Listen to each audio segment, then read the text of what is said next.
ते सोलापूरमधल्या भोंदू मनोहर भोसलेची न्यायालयीन कोठडी आज संपणार आहे। काही वेळामध्ये त्याला न्यायालयामध्ये हजर केलं जाणार आहे आणि भोंदू मनोहर भोसलेच्या कोठडीमध्ये आता वाढ होणार का याकडे लक्ष आहे।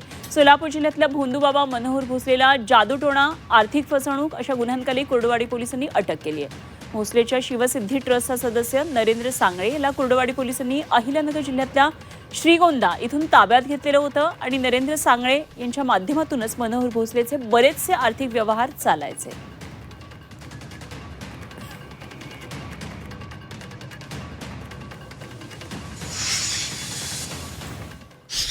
सोलापूर जिल्ह्यातील करमाळ्यातील भोंदूबाबा मनोहर भोसले याची पोलीस तुकडी आज संपणार आहे आणि आज दुपारी 2 वाजता मनोहर भोसले याला माढा न्यायालयामध्ये हजर केले जाणार आहे।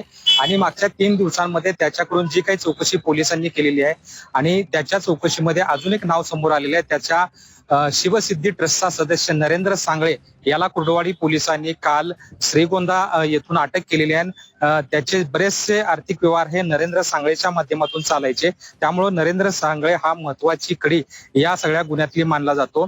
आता पोलिसांना त्याच्या बारामती असेल, कर्जत असेल, उंदरगाव असेल, घोटे असेल किंवा राज्यातील विविध जिल्ह्यामध्ये कशा पद्धतीने त्यानं जमिनी खरेदी केलेली आहे त्याची माहिती मिळते। त्यामुळं मनोहर भोसले याच्या भोवतीचा फास आता अजून आवळला जाणार का हे आता पाहावं लागणार आहे, कारण पोलिसांच्या तपासामध्ये बरीचशी वेगवेगळी माहिती मिळत आहे आणि त्यामुळं आज मनोहर भोसलेची न्यायालयीन कोठडी मिळणार का पोलीस कोठडी कायम राहणार हे आता पाहावं लागणार आहे। कॅमेरा पर्सन अजित देशपांडे सह सचिन कसबे, जी 24 तास, कुर्डुवाडी।